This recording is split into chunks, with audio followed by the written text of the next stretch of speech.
Welcome to the Nerd Party. Hello, I'm Charlene Schmidt. I'm Patrick Schmidt. We just watched Soulmates, episode 7 of season 2 of Babylon 5, and it's time to babble for 5. More shady from Psi Corps. Who'da thunk it? Alternate episode title. First off, Matthew Stoner, best last name for a guest star I think we've had so far. Doesn't live up to the name. No. You could argue he's out of his mind. Maybe. I mean, love makes you do some weird things, but not that. That's just beyond. Yeah, not cool. Also, can we bring up the fact that the Psi Corps apparently has arranged marriages? Like I said before, it's a cult.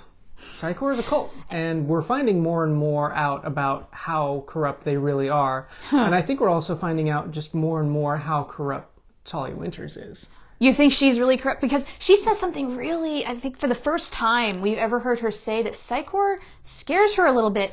Yes. But it's all that she knows. Right. And it's like when you have an abusive parent. It's all that you know.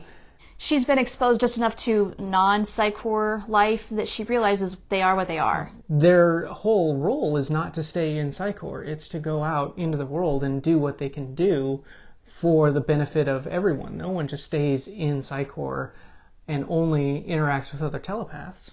No, but they're still representatives of Psi Corps. They're working for Psi Corps. They serve Psi Corps. Maybe you're right. Maybe it is a cult. One of my very favorite things about this episode is how Matthew Stoner pushes Garibaldi's buttons a little bit. Boy, does he... Well, it's just fun to watch the interaction. By the way, the dialogue in this episode, I absolutely adore it. This episode's written by Peter David. He's known in Trek lore for writing a lot of novels, among many other things. And he just has a really good way of injecting humor into any situation, which we see in full blast in this episode. And it's so much fun. So let's switch gears to Sheridan. And I think you mentioned in the very last episode we did of Babble where you miss Sinclair, and they're even talking about this on the show, acknowledging Jakar says it's not like we would just have some captain whisked away. Finally, someone acknowledges that this is really screwed up. Come on. And Sheridan even says, people are implying I shouldn't get too comfortable around here. But apparently they've been talking about it the whole time. It's so unlike a show like this to go down that direction. True. It's a real big hole in the entire storytelling of this series. For a show that's so well written, that feels like a huge freaking omission. You'll find out. Okay. One of the other fun things in this episode, and there's many of them, let's talk about Londo's 3 wives. Pestilence, Famine, and Death. I was thinking more Larry, Moe, and Curly, but, you know. Now, if you were Londo, and you had to choose between these 3 women, would you have kept any of them? I mean, honestly, I wouldn't have kept any of them. No? No.